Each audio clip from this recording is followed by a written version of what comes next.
se llama Archivos que Reverdecer, y quería comunicarles que el tercer miembro de este panel va a estar ausente por motivos profesionales. Así que vamos a iniciarlo con nuestros dos invitados. Tenemos a Elizabeth Pettinaroli de Rhodes College, que va a presentar su trabajo que se denomina Pluralismos lacustres en las leyendas del Nuevo Mundo, y también Leandro Delgado de la Universidad Católica del Uruguay, cuyo trabajo se llama Colonia, Criollismo y Ecología en las observaciones sobre agricultura, de José Manuel Pérez Castellano. Así que va a ser un panel breve. Bueno, poquitos podremos terminar. Así que muchas gracias a ustedes. Gracias a Saras por crear este foro que estamos disfrutando tanto, y estoy muy agradecida también de ser parte de este panel con Leandro y Eduardo Godínez nos invitó a pensar un poco en las aperturas ontológicas, y creo que este panel también nos invitará, es una invitación a considerar la historización de ontologías. Y en ese sentido viene mi aporte, un pequeño botón de ejemplo. Como clave para interpretar su opus El Carnero, obra también conocida como Conquista y Descubrimiento del Nuevo Reino de Granada en 1639, Juan Rodríguez Freile enmarca su obra en una tipología que se extiende desde la historia de Adán y Eva hasta la de Don Rodrigo y Florinda, y presenta un acertijo para descifrar su nueva historia. Paréceme que ha de haber muchos que digan: ¿qué tiene que ver la conquista del nuevo reino, costumbres y ritos de sus naturales, con los lugares de la escritura y testamento viejo y otras historias antiguas? Curioso lector, respondo, que esta doncella es huérfana, y aunque es hermosa y cuida de todos, y porque es llegado el día de sus bodas y desposorio, para componerla es necesario pedir ropas y joyas prestadas para que salga a la vista. Y al que no le agrade, devuelva a cada uno lo que fuere suyo, haciendo con lo de ella el ave de la fábula. Y a esta respuesta sirva toda la obra. A esta invitación críptica le siguen dos de los pasajes más citados en la historia del Reino de Nueva Granada. El primero es la descripción del ritual de correr la tierra, practicado por los muiscas entre 5 lagunas de la región. Descripción renombrada como fuente etnográfica. El segundo es el cuento del engaño del clérigo lenguaraz Francisco Lorenzo, quien, en lugar de traer un nuevo orden espiritual al mundo pagano, fragua la voz de una deidad indígena, engaña al Moandumbaque y se escapa con el tesoro sagrado ocultado en las cercanías de la laguna de Guatavita. Lo que planteo hoy es que Rodríguez Freile sirve de ejemplo del poder explicativo de las humanidades como intervención para definir problemas. Su cuento ofrece una descripción del espacio prehistórico de la región, no simplemente para presentar una nueva historia, sino que hace uso de lo literario para desvelar una nueva preocupación historiográfica. Esta nueva historia de la conquista que Freile propone a sus lectores intenta compensar los silencios dejados por Juan de Castellanos en su historia del Nuevo Reino de Granada de fines del XVI, y los vacíos que Pedro de Simón autorizó en sus noticias historiales de 1626. En su lugar, nuestro autor promete que sin ornato retórico ni ficciones poéticas en su historia solo se hallará la desnuda verdad. Para ello considera esencial retomar la lectura espacial inaugurada por sus predecesores y renovar la descripción de la región.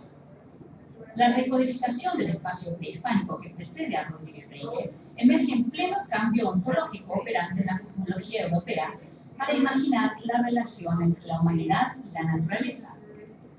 La recuperación de la geografía descriptiva en el seno del humanismo y la renovación de la cartografía de Ptolomeo propulsaron nobles interpretaciones del cosmos, de la naturaleza y de la relación de esta con el ser humano, reivindicándose la potencia humana como fuerza capaz de descifrar el secreto asociado a los descubrimientos del Nuevo Mundo.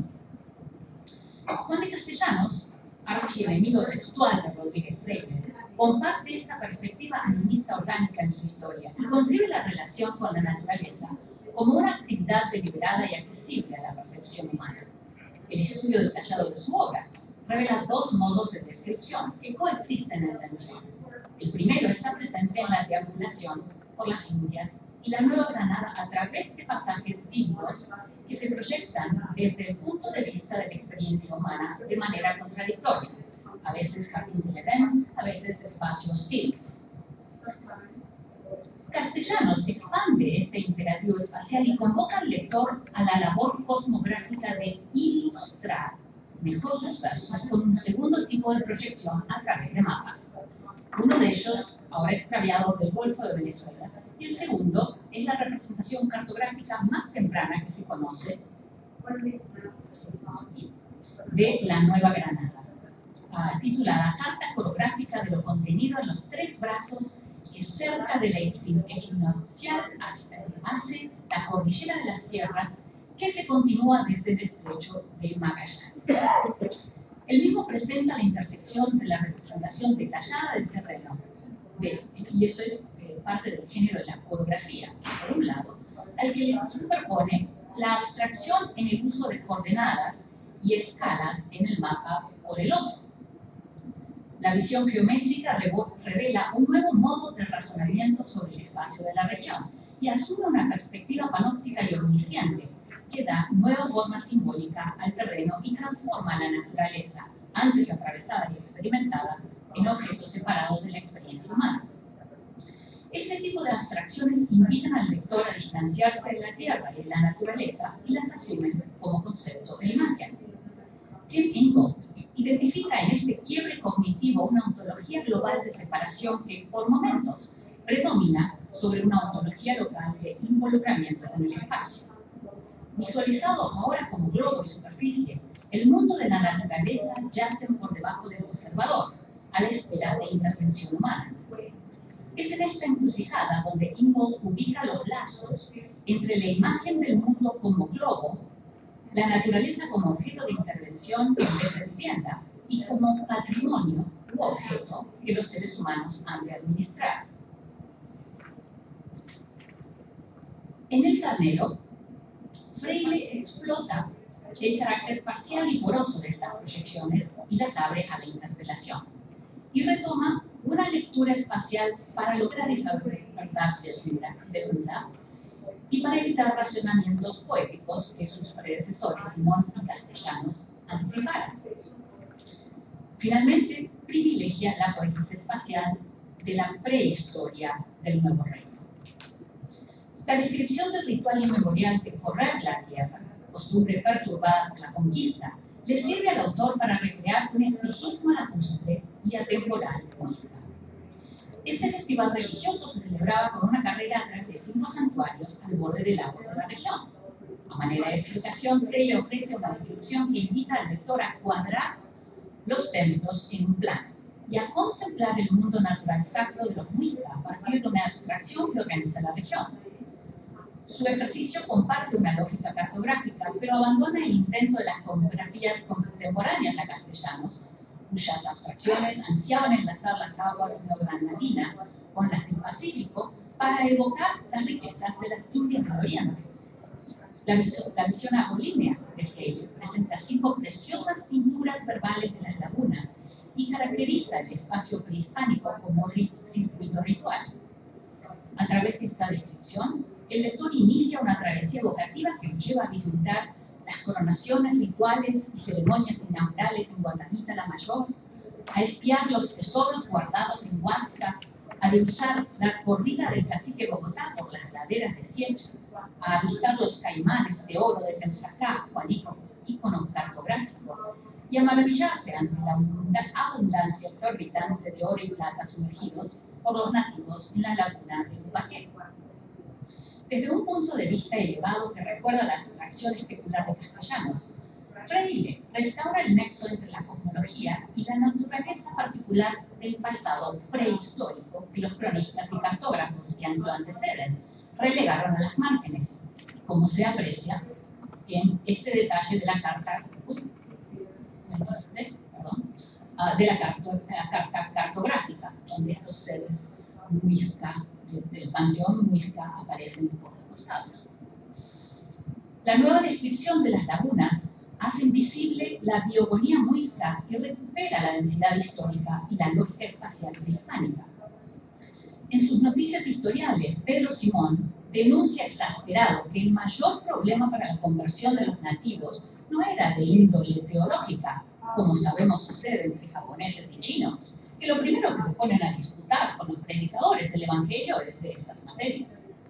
Al contrario, las dificultades para el adoctrinamiento de los naturales del Nuevo Reino estaban, cito, fundadas las más en la conservación de sus tierras.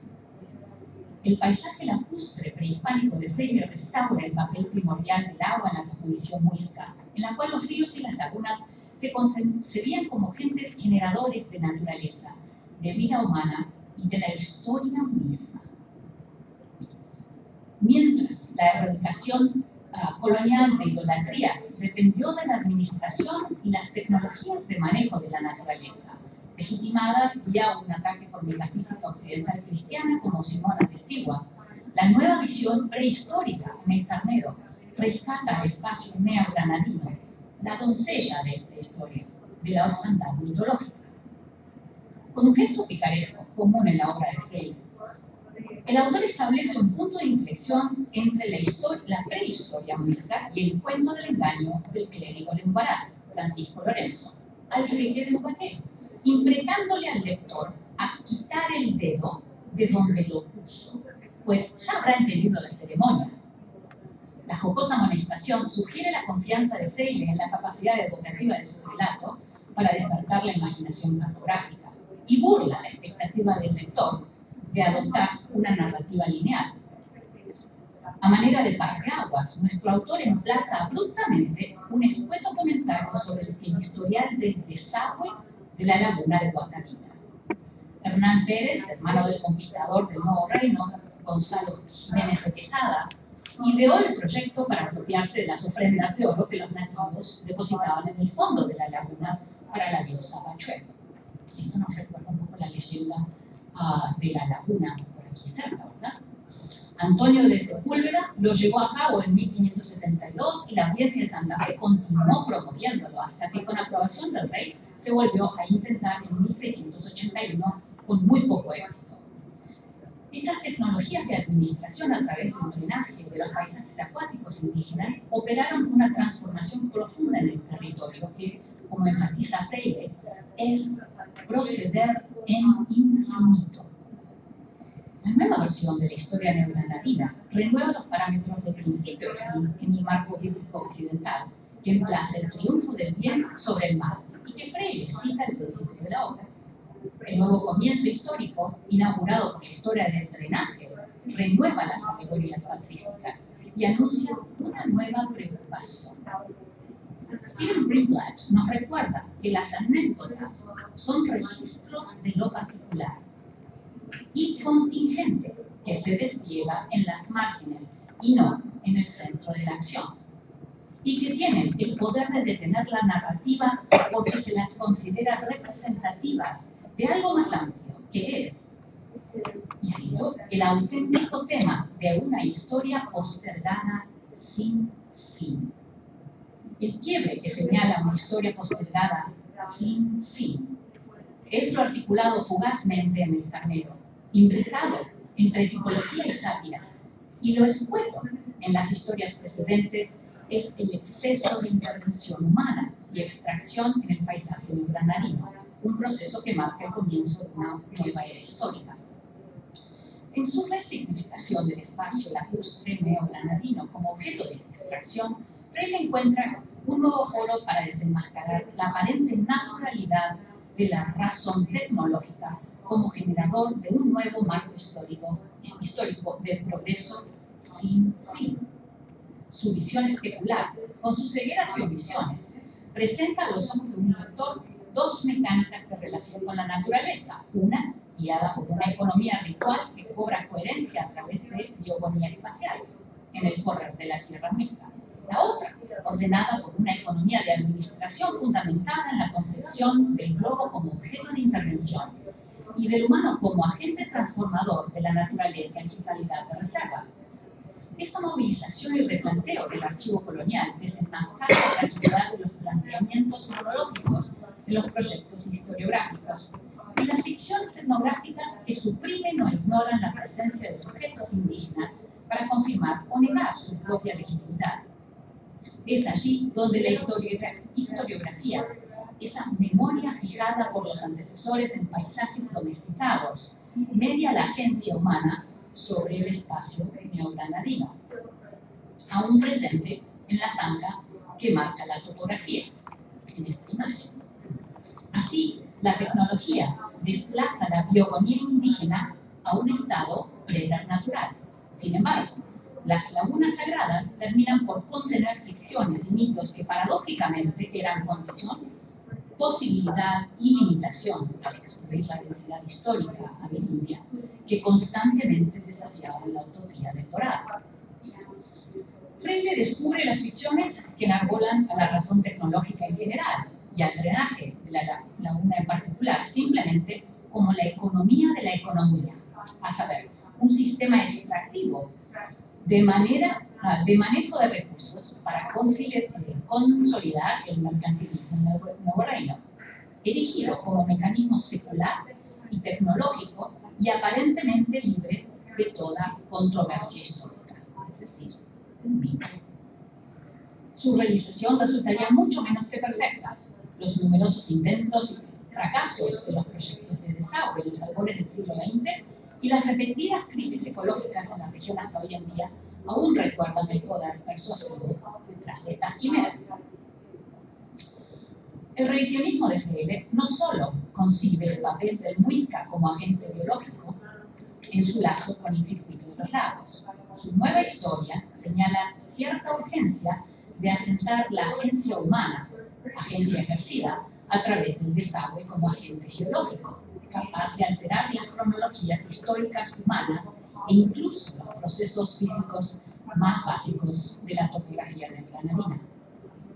Este detalle no se le escapó a Alexander von Humboldt al delinear el bosquejo de la laguna de Guatavita en su lista de las cordilleras y monumentos de los pueblos indígenas de América, como vemos aquí en la descripción de este tremendo crimen geológico.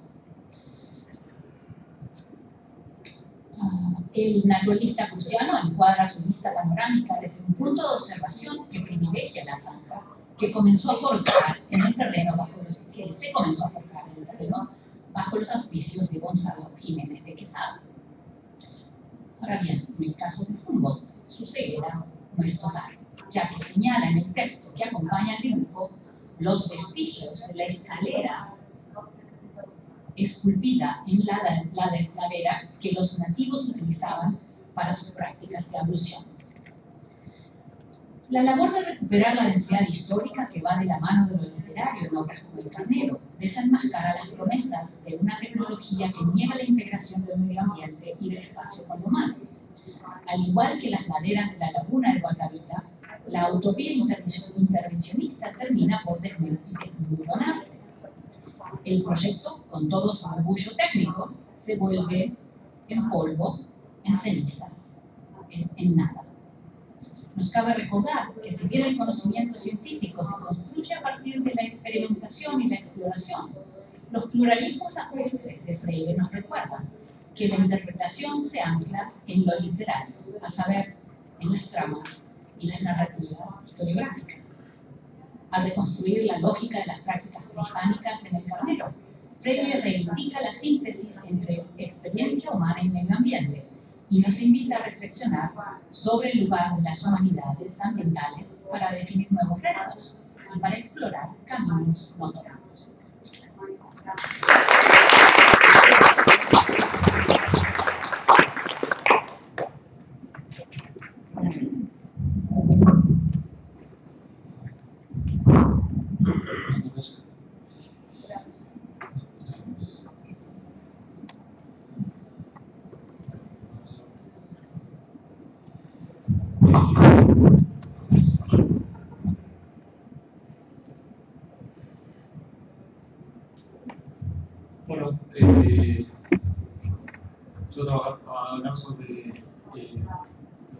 se considera el primer libro uruguayo, aunque Uruguay todavía no existía, pero fue escrito por un criollo, un sacerdote,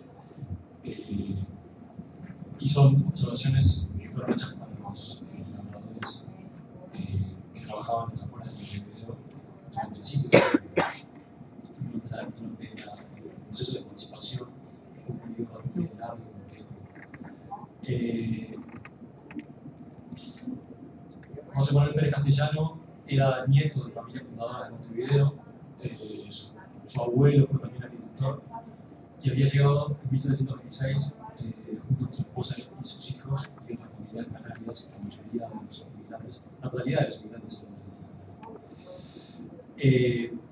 Pérez Castellano comenzó sus estudios en Montevideo y continuó luego en el Colegio de Montserrat de Córdoba. No se sabe con exactitud el lugar y la fecha de la ordenación como sacerdote, posiblemente en Buenos Aires entre 1762 y 1739, pero se supone que se trató de una institución jesuita y esta formación jesuita se puede ver a lo largo de su trabajo. Luego obtiene los títulos de maestro en artes y doctor en teología y a su regreso a Río de la Plata aspira 2 veces al curato de Montevideo y sin obtenerlo. Es decir, es sacerdote por el cura. En todas circunstancias fue un representante característico de la Ilustración iberoamericana. Sus conocimientos de matemática le permitieron encargarse de la cobranza y los riesgos, ocupación que le permitió conocer de primera mano los datos sobre las cosechas en Montevideo y su compañía. Se cae. Ahí va. También se le considera el mentor de Damaso Antonio Larrañaga, que fue un sacerdote y naturalista a nivel uruguayo, por decirlo así, que realizó una observación exhaustiva de la fauna autóctona del territorio oriental y pudo medir la altura del cerro de Montevideo, la distancia entre su linterna y las ratas y otros datos útiles para la defensa militar de la ciudad. Todas sus observaciones fueron hechas en la cuenca del arroyo Miguelete, que es un arroyo de aproximadamente 22 kilómetros de extensión que atraviesa todo el departamento de Montevideo de norte a sur. Nace en el ángulo de las Cuchillas Grandes Superior y las Cuchillas Pereira, cruza todo el departamento y toda esa cuenca tiene suelos pesados, arcillosos, pero muy fértiles. Y la cuenca estaba formada por una red bastante densa de arroyos afluentes, los arroyos Mendoza, Casaballe, Cerrito y Morales, y Pinerol y Mataperros, de acuerdo con las nomenclaturas posteriores. La cuenca también disponía de muchos vados, es decir, zonas muy bajas, que allá en la zona muy transitable. Entonces, una zona muy próspera y muy fértil. También, además, era un arroyo por el que se navegaba en muchos pasajes, y eso se puede ver en las formaciones. Esta escultura fue el resultado de un pedido que le hace el gobierno económico de la provincia oriental, es el gobierno de la Revolución, con sede en Guadalupe, en ese momento Montevideo está sitiada, y este gobierno ejercía su jurisdicción sobre toda la provincia oriental, con excepción de la ciudad de Montevideo. Y este gobierno toma una serie de iniciativas para mantener el orden de la campaña. Una fue el inventario de los bienes de los emigrados, se iban, la vigilancia sobre la ganadería para mantener a salvo de los contrabandistas y finalmente el fomento de la agricultura en la zona. Entonces, el gobierno, como todo el mundo se conocía, porque todos los chicos saben que Pérez Castellano está todo el tiempo escribiendo sobre su experiencia y le pide que en cuanto tenga cierto volumen de escritura lo vaya mandando, pero él se niega, entonces lo que quiere es completar el libro, completar la obra, y que una vez que complete todo ese trabajo lo va a mandar y lo que hace. Es una experiencia que reúne 40 años de experimentar sobre su chakra y la escribe en unos pocos meses. Al mismo tiempo, digamos, llega en un momento que la campaña está completamente devastada por la guerra, y todos los labradores y toda la economía del lugar está en un momento bastante crítico.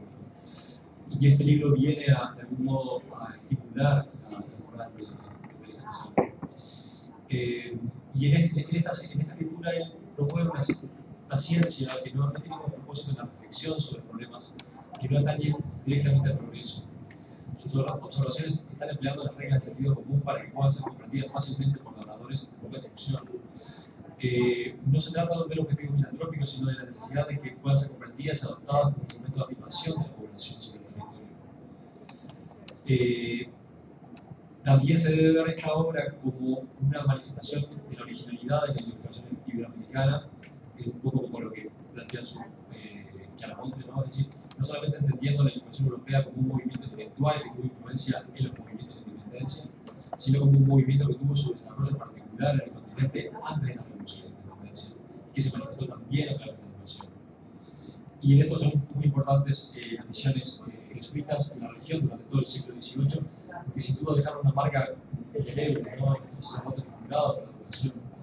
Y el mismo Chiaramonte cita un documento de la Congregación General de la Orden de los Jesuitas en Roma de 1706 acerca de la necesidad de reflexionar sobre la influencia del pensamiento cartesiano en el pensamiento de la época y de una consecuente innovación en la educación colonial que tuviera en cuenta las características y las necesidades de las poblaciones americanas, características y necesidades que se parecen mucho a la reflexión de Pérez Castellano sobre el conocimiento científico y su utilidad. Y cito lo que cita Chiaramonte, el documento jesuita. Dice: no se puede negar que los cartesianos, por el estudio y observación de la naturaleza, han descubierto fenómenos que nosotros debemos explicar en la física, so pena de ser tenidos por ignorantes de las ciencias naturales.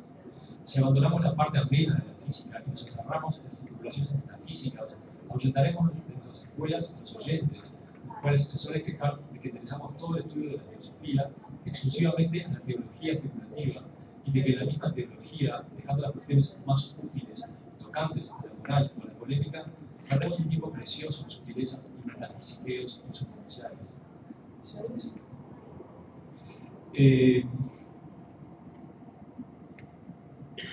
Pérez Castellano se presenta como alguien que asume la responsabilidad de la manera de educar y vuelve a ser explícito en eso todo el tiempo, no solo para la sencillez del lenguaje empleado, sino en la profusión de detalles que operan como disuasores de eventuales incertidumbres a las que pueden enfrentarse los ordenados.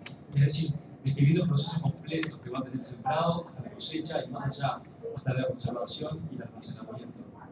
Junto con el afán educativo que orienta su escritura, existe también una capacidad para comprender la dimensión integral de los procesos agrícolas, de tal forma de vincular la intervención de la naturaleza con una industria particular, con una destreza, con un sistema de habilidades para transformar los productos naturales y desarrollar una actividad que va más allá de la mera extracción. Esta dimensión generalizadora de los procesos agrícolas y productivos está facilitada por haber empleado 4 décadas en la observación y la práctica, pero también porque la acción colonizadora de Pérez Castellano estuvo orientada en su afán de establecer y afirmar la vida humana criolla sobre un nuevo territorio por un objetivo de sostenibilidad, es decir, aquel que permite extraer recursos naturales teniendo en cuenta la necesidad de la conservación de esos recursos. Entonces, ahí la pregunta que yo me hago es, bueno, también, cómo las economías preindustriales son necesariamente sustentables, porque si no, necesitan seguir adelante. Las economías previas a la colonización son, de algún modo, están obligadas a ser sostenibles. Eso lo planteo como una pregunta. Son relevantes también las caracterizaciones que hace el propio Pérez Castellano de su propio libro, porque lo vislumbra desde el comienzo como concluido. No dudo en reconocerlo como hijo suyo. Habla de un feto incluso, ese es un feto cuando empieza a escribir. Obviamente eso es metáfora, ¿no? Pero permite establecer asociaciones dirigidas a poner el volumen del texto como, no solamente como un ser vivo, que es algo metafórico, pero la metáfora ofrece también al texto una dimensión material, objetual, que da el énfasis del sujeto al objeto. Es decir, a Pérez Castellano le interesa mucho el objeto del libro. Y ahí, obviamente, las ontologías orientadas al objeto participan, pero también se puede ver en el libro como lo que denomina el híbrido, ¿no? Es decir, cualquier cosa donde confluya la dimensión social y la dimensión natural, ¿no? Y es importante el libro como híbrido de naturaleza y naturaleza y mundo social. La sostenibilidad es un asunto central de sus preocupaciones y denuncia la tala indiscriminada de los montes de sauces de las orillas del Miguelete y sus afluentes. La tala se debía a la acción de los ganaderos de carne que no reparaban en la edad de los árboles parcelados, cortados fuera de estación, a fines de mayo y fines de julio, según permitían las leyes de Indias. Y lo cito textualmente. Ese abuso provenido de unos bosques que ahora 50 años parecía imposible que se acabaran en muchos siglos, se hallan ya tan apurados que en ellos no se ve presente ni un palo de provecho que pueda llamarse madera. Los van talando, o por mejor decir, los destrozan a tan gran pieza que muy presto va a quedarse la ciudad sin leña para su consumo, si no se acude con prontitud y eficacia a los medios. A la tala indiscriminada de la vegetación que él denomina espontánea, aparece otra noción importante y vigente de los estudios del medio ambiente, y es la consideración del valor patrimonial de la naturaleza, es decir, la necesidad de preservar necesariamente especies o ecosistemas por el solo hecho de haber sido heredados de las generaciones anteriores y por lo cual deben ser conservados para las posteriores, acá cito directamente ruinas. En este aspecto no solo existe una concepción de naturaleza asociada a una noción económica basada en la sostenibilidad, sino también una noción que no es subsidiaria de ninguna economía. La generación espontánea de árboles en la región debe ser preservada porque es parte de un ecosistema que el ser humano debe protegerse sin mayores especulaciones, más que el interés, ¿no?, por la perpetuación de la vida. De esta forma se puede ver en las observaciones un documento para comprender o visualizar las formas de estas modificaciones, principalmente en las trayectorias de nuevas especies. Lo que está haciendo todo el tiempo Cris Castellano es entrevistando, digamos, a hortelanos y a vecinos, tanto de este lado del Uruguay como de la provincia de Buenos Aires, tratando de saber de dónde vienen las especies que fueron introducidas a la zona. En una suerte de trazabilidad de los árboles frutales europeos o americanos del norte que van llegando a la cuenca del Plata de distintos orígenes. Las observaciones son una fuente inagotable de especulaciones, evidencias, sospechas, constataciones acerca de la llegada por caminos diversos, Buenos Aires, Norte Argentino, Chile, España, América del Norte, de una variedad vegetal que da cuenta de la necesidad de incorporar la vegetación al plan colonizador, así como de la grandeza en la observación acerca de probables adaptaciones o transformaciones de especies originariamente europeas. La concepción de la transformación de las especies, bueno, obviamente que es anterior a Darwin, ¿no? y era bastante dominante en el siglo XVIII, y ahí creo que hay una conexión con el pensamiento jesuita, en el sentido que son los jesuitas que están reflexionando sobre la originalidad natural del continente, natural y cultural. Los jesuitas expulsados es el trabajo de José Antonio de Clavijero, mexicano, me parece, que en una respuesta al conde de Buffon, que dice que la naturaleza americana es una versión degradada, digamos, o inferior de la naturaleza africana, que ya, digamos, se entendía en la idea de las placas, y entonces se considera que la naturaleza americana es una versión diluida. Y entonces la idea de la transformación de las especies está presente y eso se puede ver todo el tiempo en las observaciones. Y entonces, a lo largo de 40 años, pudo detectar adaptaciones y mutaciones como propias y originales del territorio, dejando testimonio de los datos para una historia ambiental, una historia de la naturaleza platense, de pronto invadida por una oleada de especies que a medida que avanzaban sobre el territorio se fueron adaptando y a su vez transformando el paisaje y la constitución misma de los suelos platenses en una modificación mutua, donde la transformación de estas especies se dieron en su relación con otras especies. Esta transformación que involucraba a varias especies en contacto permite visualizar mejor la noción de interobjetividad, es decir, la forma en que los objetos se influyen y modifican entre sí. Y aquí también se tiene que meter limitada su proximidad o convivencia. Interobjetividad que permite comprender y establecer una relación no antropocéntrica con la naturaleza, pero además esta transformación mutua de especies europeas y autóctonas responde a comportamientos evolutivos que Francisco Varela ha identificado como una deriva evolutiva donde las especies se van modificando a partir de su interacción, es decir, que es una evolución que avanza, es una evolución colectiva, por decirlo así. Lo que hace Cris Castellano, entendiendo esto, hace convivir especies europeas y autóctonas con el fin de la protección de los cultivos de las especies europeas. Entonces lo que hace es, para lograr para cultivar frutales, lo que hace es, en primera instancia, recomienda la elección de campos cuadrados, siendo el cuadrado la forma más adecuada para las plantaciones, y ahí tengo preguntas, bueno, sigo sobre la cuadrícula, ¿no? Pero lo más interesante es que la recomendación de la plantación de sacos, lo que recomienda es plantar sacos de talas como barreras protectoras de los frutales.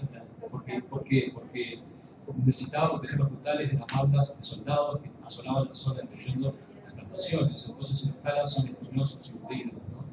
De esta forma, esto aleja a los jinetes y está aprovechando las características propias de una especie autóctona como forma de prevenir la depredación humana sobre los cultivos colonizadores. Dicho de otra forma, emplea la migración autóctona como aliada del avance de las especies europeas. Existen muchos ejemplos del empleo y cuidado de la flora autóctona y su integración a los propósitos colonizadores. Y quizás otro destacable sea el uso de los ombúes para acompañar y proteger las casas de los pobladores. El ombú es elegido por Pérez Castellano como el vegetal ideal, no es un árbol, es un arbusto, para ubicar cerca de las viviendas, de las que ofrece un extenso detalle para su constitución de las viviendas. Pero sobre el ombú habla muchísimo y habla de que el follaje refresca el aire en el verano, también tiene un espacio amplio por debajo de la copa que permite la circulación de aire, y finalmente su capacidad para atraer los rayos y absorberlos en su interior hacia la tierra y evitando las botellas. La claridad de Pérez Castellano para comprender la interacción entre hombre y naturaleza logró detectar y promover un hábitat criollo tan efectivo a punto de convertirse la casa junto al ombú en el elemento característico del paisaje rural. Y ahí yo no estoy diciendo que diga que ese hábitat haya sido el resultado de una prescripción o de una normativa de Pérez Castellano, sino que ellos han ido observando ciertos comportamientos y ciertas formas de entender la interacción entre lo que naturaleza para luego poner eso en un texto y finalmente normalizarlo, como decirlo así. Y nada,